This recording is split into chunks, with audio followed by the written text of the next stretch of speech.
बिस्मिल्लाहिर्रहमानिर्रहीम, अस्सलाम वालेकुम। कैसी है मेरी प्यारी प्यारी यूट्यूब फैमिली। अच्छा जी, हम आ गए छत पे और ये रही जी बकरियाँ।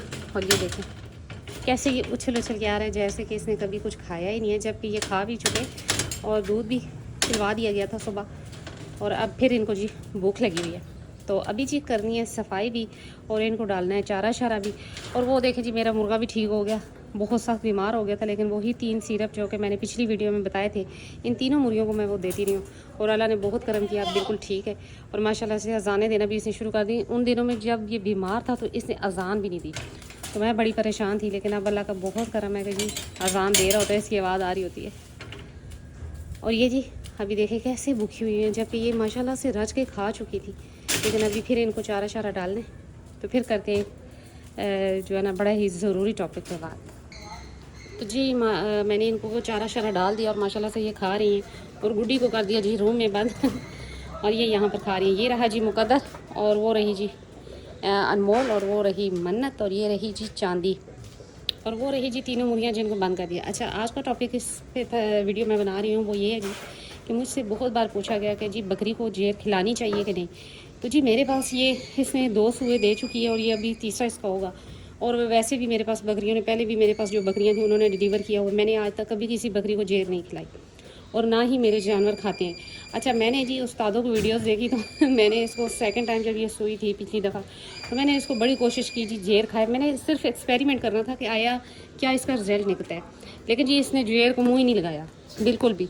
मेरी कभी किसी बकरी ने जेर नहीं खाई और अल्हम्दुलिल्लाह बिल्कुल ठीक ठाक है आपके सामने। अच्छा जी, सब कहते हैं जी कि जेर खिलाएं तो जी बकरी बड़ी ताकतवर हो जाती है और जवान हो जाती है और ये हो जाता है। ठीक है, हो सकता है ऐसा कोई बनता हो कोई सीन, लेकिन मेरे ख्याल में आजकल जिधर इतने ज़्यादा इंजेक्शन और इतनी चीज़ें आ चुकी हैं, तो ये टोटका करना मुनासिब नहीं है। वजह सिर्फ ये है जी कि अगर देखा जाए तो बकरी जो है वो गोश्त खोर जानवर नहीं है, ये घास खाने वाला जानवर है, पत्ते खाने वाला जानवर है, तो इसको गोश्त हम नहीं खा सकते। जबकि जो जेर है वो गोश्त की कैटेगरी में आती है, तो लिहाजा मैंने कभी इसको गोश्त खिलाने की एक्सपेरिमेंट नहीं किया।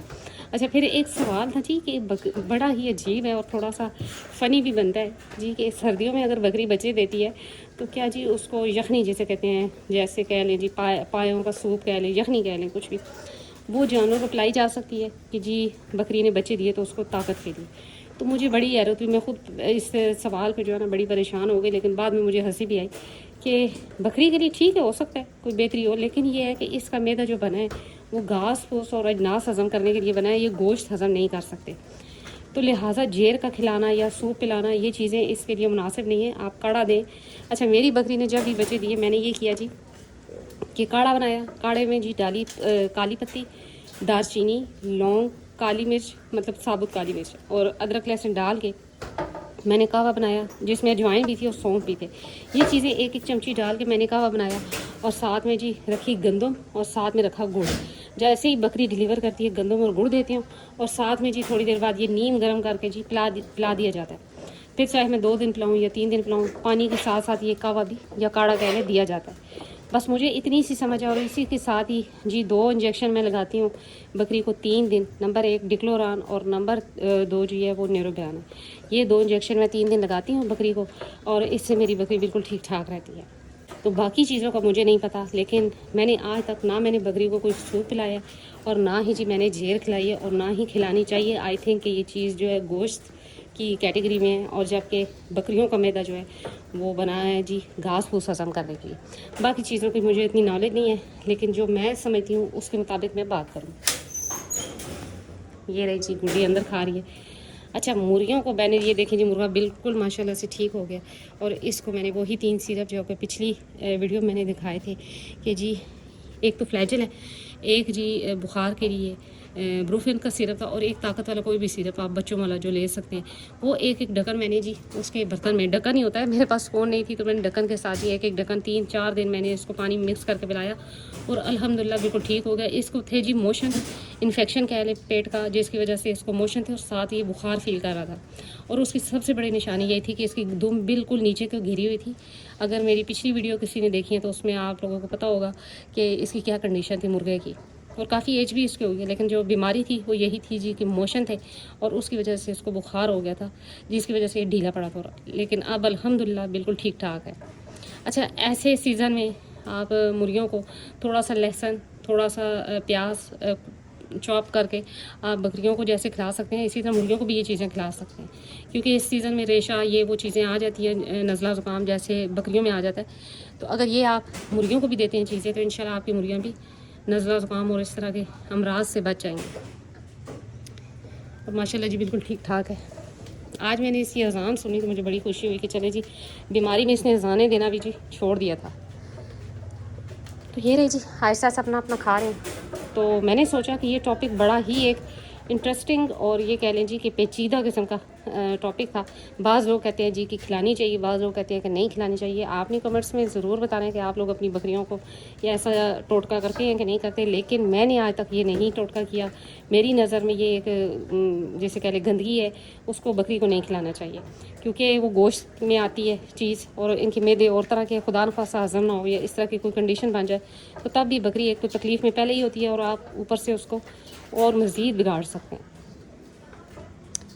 तो लिहाजा जी ये टोटके नहीं करने चाहिए। आजकल बहुत से इंजेक्शन मेडिसिन मिल जाती हैं। सबसे पहली बात तो ये है कि आप जब बकरी गबन हो, आखिरी महीने चल में हो, तो उसकी खुराक अच्छी रखें।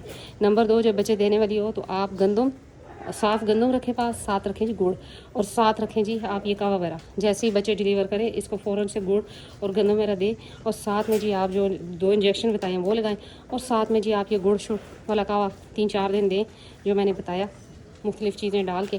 तो इंशाल्लाह आपकी बकरी जो है ना वो बहुत जल्दी ठीक हो जाएगी और पता भी नहीं लगेगा कि इसने बच्चे दिए हैं कि नहीं दिए। मेरी अगर वीडियो पुरानी आप देखें तो माशाल्लाह से इसने 3 फीमेल दी थी, लेकिन दूसरे तीसरे दिन ही ऐसी थी कि जैसे इसने डिलीवरी लिया, बिल्कुल ठीक ठाक भागती दौड़ती बकरी। तो ये इंजेक्शन मैं 2-3 दिन लगाती हूँ, और साथ में जी जो बच्चे होते हैं उनको मैं इनक्यूटेन 1 पॉइंट और साथ MAY का 4 से 5 या 6 पॉइंट मैं लगा देती हूँ इंसुलिन वाली सिरिंज से। तो माशाल्लाह से बच्चे भी हेल्दी और एक्टिव होते हैं और माँ भी बिल्कुल हेल्दी और एक्टिव होती है। ये रहा जी मुकद्दर जो कि लेट के खाने की कोशिश करता है। अच्छा, ऐसी आदत जो होती थी ना, पहले मेरी एक बकरी थी शहज़ादी जो इसकी बच्ची थी, उसकी ये आदत होती थी, बिल्कुल लटक के खाती रहती होती थी, और ये भी इसी तरह खा रही। मन्नत को देखती हूँ माशाल्लाह जी, मन्नत बिल्कुल ठीक है। पहले जैसे इसकी आंखें ख़राब हो गई थी और कान सूज गए थे, कुछ का कुछ बना हुआ था, इसका कार्टून बनी हुई थी, लेकिन अब ठीक है। तो जी यही थी आज मेरी छोटी सी वीडियो। उम्मीद करती हूँ मेरी वीडियो अच्छी लगी होगी। अगर अच्छी लगी है तो लाइक एंड सब्सक्राइब कर दें। मिलते हैं नेक्स्ट वीडियो में नेक्स्ट टॉपिक के साथ। तब तक बाय।